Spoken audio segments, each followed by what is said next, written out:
Okay बच्चों good morning. बच्चों मैंने इटली का एकीकरण के अंतर्गत आप लोगों को काबुल के योगदान के बारे में बताया, जारीवाडी के योगदान के बारे में बताया, बेजनी के योगदान के बारे में बताया और किस तरीके से इटली के एकीकरण में इन शख्सियतों ने महत्वपूर्ण योगदान दिया, ये मैंने आपको बताया। यहाँ पर जर्मनी का एकीकरण भी समानांतर इसके बिल्कुल चल रहा था, उसका भी आंदोलन चल रहा था और इसमें सबसे महत्वपूर्ण भूमिका निभाने वाले शख्स का आज मैं जिक्र करने जा रहा हूँ, जिसका नाम था बिस्मार्क।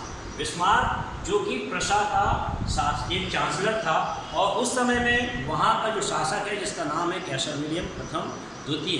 तो कैसर विलियम द्वितीय का नाम यहाँ पर आता है। तो कैसर विलियम द्वितीय जो था वो यहाँ का शासक था और यहाँ पर जो साथ मिला वो चांसलर का मिला जिसका नाम था बिस्मार्क। बिस्मार्क भी काबुल के समान ही राजनीतिक और कूटनीति में माहिर व्यक्ति था और इसने बहुत जल्दी इस बात को समझ लिया था कि प्रशा के नेतृत्व में अगर जर्मनी का एकीकरण पूर्ण करना है तो हमें प्रशा को बहुत ताकतवर प्रदेश बनाना होगा और इसीलिए वहाँ पर उसने अनिवार्य सैनिक अधिनियम लागू किया।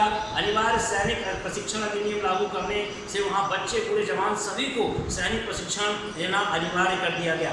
इसके साथ ही साथ उसने बहुत जल्दी वहाँ उद्योगों की स्थापना की बहुत तेजीता से और बहुत जल्दी जर्मनी जो था वो उद्योग की रफ्तार पकड़ने लगा और जल्द ही जो है यूरोप का एक समृद्धशाली देश बनने लगा। यहाँ पर अभी मैं जिक्र करूँगा कि इसने किस तरीके से जो है जर्मनी के एकीकरण को पूर्ण किया। इसके लिए उसने 3 युद्ध लड़े, मात्र 3 युद्ध लड़ते ही उसने जो है जर्मनी के एकीकरण पूर्ण कर दिया। इसमें 1864 का जो युद्ध है वो डेनमार्क के साथ लड़ा, 1866 में ऑस्ट्रिया के साथ लड़ा और 1870 में फ्रांस के साथ में युद्ध लड़ा।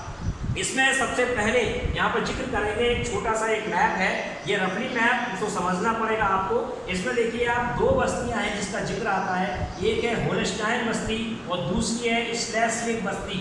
इन दोनों बस्तियों पर डेनमार्क के जो देश है इसका अधिकार स्थापित था और यहाँ पर इन दोनों बस्तियों पर अधिकार करने की मंशा से प्रशा का जो चांसलर था बिस्मार्क, उसने सबसे पहले ऑस्ट्रिया का सहयोग लिया और यहाँ पर इन दोनों बस्तियों पर अटैक करने की योजना बनाई। और इस तरीके से आप देखिए कि यहाँ पर इन्होंने ऑस्ट्रिया का साथ लेकर जो है वो डेनमार्क के साथ युद्ध किया और इस तरीके से इन दोनों बस्तियों पर अपना अधिकार स्थापित कर लिया, डेनमार्क को युद्ध में पराजित कर दिया।